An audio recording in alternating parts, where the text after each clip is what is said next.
ನಮಸ್ಕಾರ ಎಲ್ಲರಿಗೂ welcome back to my YouTube channel Shruti Nandish. Hope ನೀವೆಲ್ಲರೂ ಚೆನ್ನಾಗಿದ್ದೀರಾ ಅಂತ ಭಾವಿಸ್ತೀನಿ. ಈ ಮಳೆಗಾಲಕ್ಕೆ ಬಿಸಿ ಅನ್ನಕ್ಕೆ ಖಾರವಾಗಿರೋ ಈ ಟೊಮೆಟೊ ಪಚ್ಚಡಿ ಮಾಡ್ಕೊಂಡು ತಿಂತಿದ್ರೆ ಅದ್ಭುತವಾಗಿರುತ್ತೆ. ಸೊ ಹೇಗೆ ಮಾಡೋದು ಅಂತ ನೋಡೋಣ.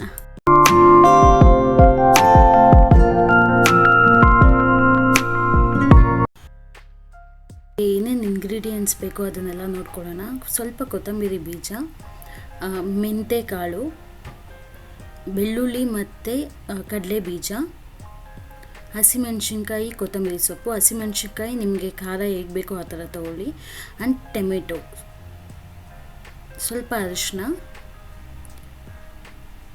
ಕರಿಬೇವಿನ ಸೊಪ್ಪು ಒಗ್ಗರಣೆಗೆ, ಉಪ್ಪು ರುಚಿಗೆ ತಕ್ಕಷ್ಟು, ಮತ್ತು ಒಗ್ಗರಣೆ ಹಾಕ್ಕೊಳ್ಳಿಕ್ಕೆ ಈ ಸಾಸಿವೆ, ಜೀರಿಗೆ ಮತ್ತು ಉದ್ದಿನಬೇಳೆ ಸ್ಲಿಟ್ ಆಗಿರುತ್ತಲ್ಲ ಆ ಉದ್ದಿನಬೇಳೆ ತೊಗೊಳ್ಳಿ, ಚೆನ್ನಾಗಿರುತ್ತೆ. ಸ್ವಲ್ಪ ಹಿಂಗು, ಆಮೇಲೆ ಸ್ವಲ್ಪ ಹುಣಸೆಹಣ್ಣು ಬೇಕಾಗುತ್ತೆ.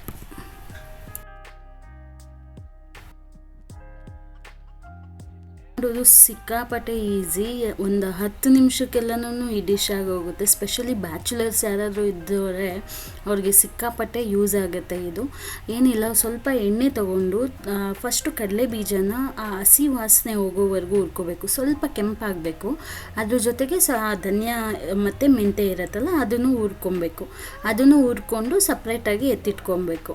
ಅದಾದಮೇಲೆ ಹಸಿಮೆಣ್ಸಿನ್ಕಾಯಿ ಮತ್ತು ಕೊತ್ತಂಬರಿ ಸೊಪ್ಪನ್ನ ಹುರ್ಕೋಬೇಕಾಗುತ್ತೆ.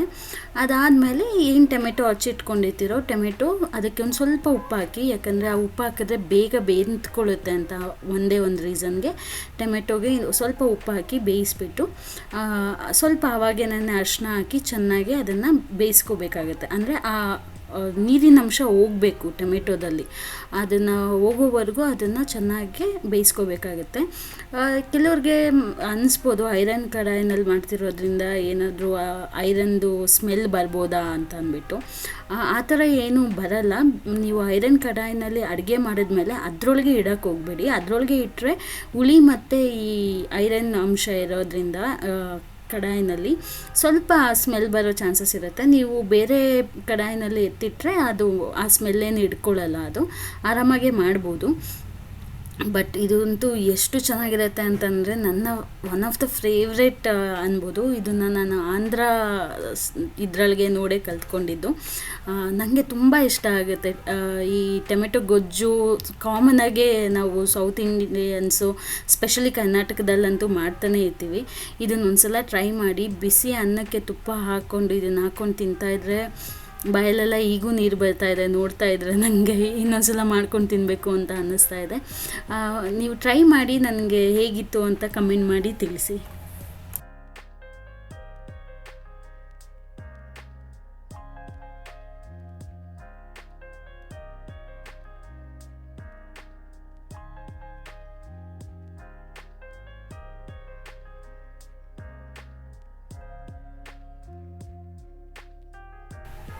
ಅದನ್ನೆಲ್ಲ ಒಗ್ಗರಣೆ ಮಾಡ್ಕೊಂಡಾದಮೇಲೆ, ಅಂದರೆ ಅದೆಲ್ಲ ಬಾಡಿಸ್ಕೊಂಡಾದಮೇಲೆ ಅದು ಕಂಪ್ಲೀಟಾಗಿ ಆರೋಕ್ಕೆ ಬಿಟ್ಬಿಡಿ. ಬಿಸಿ ಇದ್ದಾಗೆ ಅದನ್ನು ಮಿಕ್ಸಿ ಮಾಡಿದ್ರೆ ಸ್ವಲ್ಪ ಅಷ್ಟು ಚೆನ್ನಾಗಿರಲ್ಲ. ಕಂಪ್ಲೀಟಾಗಿ ಆರಿದ್ಮೇಲೆ ಮಿಕ್ಸಿ ಮಾಡಿ.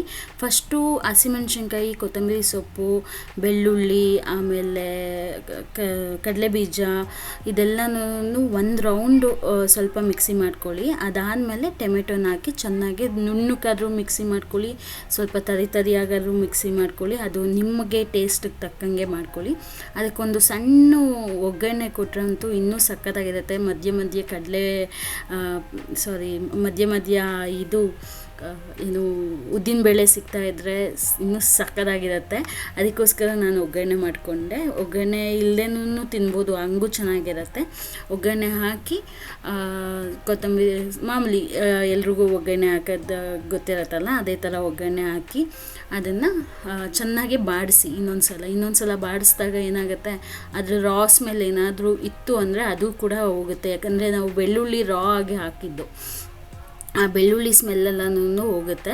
ಆ ಬೆಳ್ಳುಳ್ಳಿ ಸ್ಮೆಲ್ಲೆಲ್ಲ ಸ್ವಲ್ಪ ಚೆನ್ನಾಗಿ ಬೆಂದ್ಕೊಳ್ಳುತ್ತೆ ಈ ಒಗ್ಗರಣೆನಲ್ಲಿ. ಸೊ ಆವಾಗ ಇನ್ನೂ ಚೆನ್ನಾಗಿರುತ್ತೆ ತಿನ್ನೋಕ್ಕೆ. ಖಂಡಿತ ಟ್ರೈ ಮಾಡಿ ಅಂತಲೇ ಹೇಳ್ತೀನಿ ನಾನು.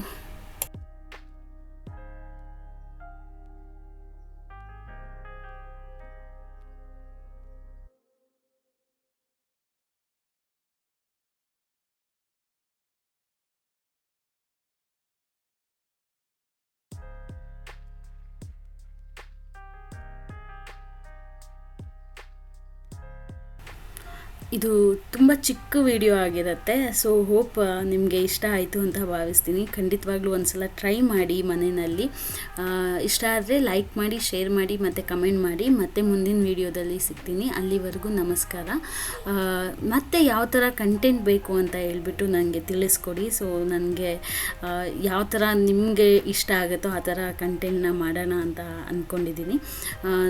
ವಿಡಿಯೋ ನೋಡಿ ನಿಮ್ಮ ಫ್ರೆಂಡ್ಸ್ ಆ್ಯಂಡ್ ಫ್ಯಾಮಿಲೀಸ್ ಜೊತೆಗೂ ಶೇರ್ ಮಾಡಿ.